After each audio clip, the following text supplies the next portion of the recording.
வணக்கம் யூடியூப் வாசி இனிய மக்களே, உங்களுக்காக ஒரு அழகிய இனிமையான ஸ்டோரி கதை இதோ உங்களுக்காக. கற்பனை கதை தான்.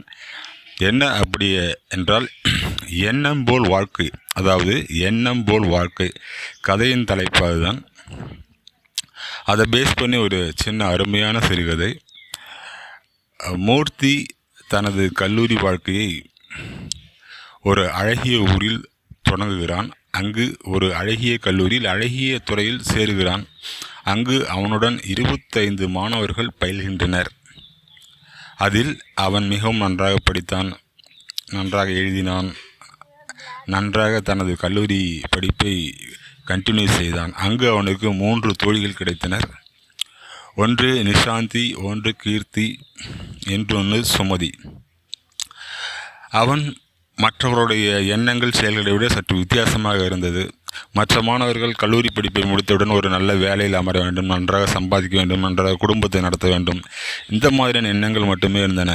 ஆனால் மூர்த்தியுடைய எண்ணங்கள் தான் ஒரு ஃபேக்டரி வைக்க வேண்டும், அதில் தனது 2 தோழிகளை வைத்து நிர்வாகம் செய்ய வேண்டும், மற்றொரு தோழியை காதலித்து மனம் முடிக்க வேண்டும் என்று எண்ணினான்.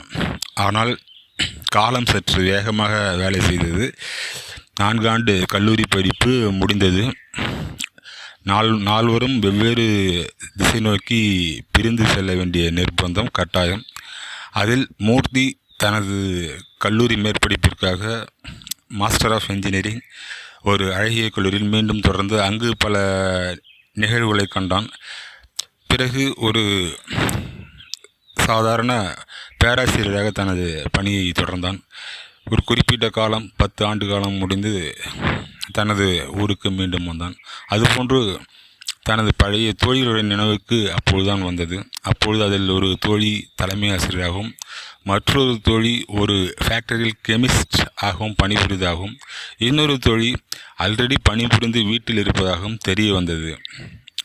இவனுக்கு மீண்டும் தன்னுடைய பழைய நினைவுகள் வந்தது.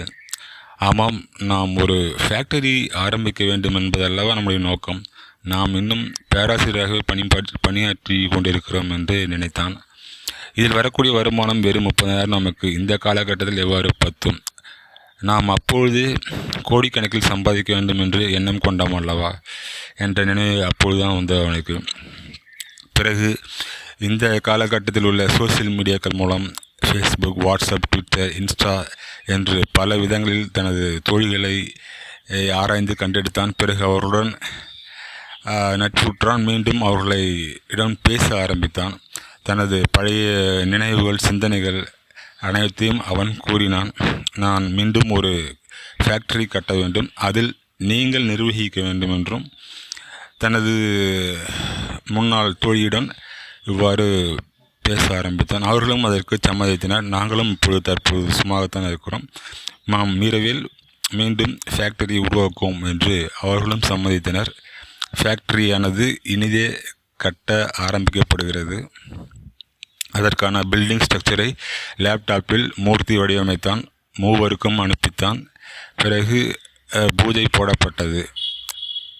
மீண்டும் இந்த கதையின் தொடர்ச்சியை அடுத்த பகுதியிலும் அல்லது வெள்ளித்திரையில் காணலாம். நன்றி, வணக்கம். இந்த கதையின் 4 முக்கிய கதாபாத்திரம் என்னவென்றால் மூர்த்தி, கீர்த்தி, நிஷாந்தி, சுமதி.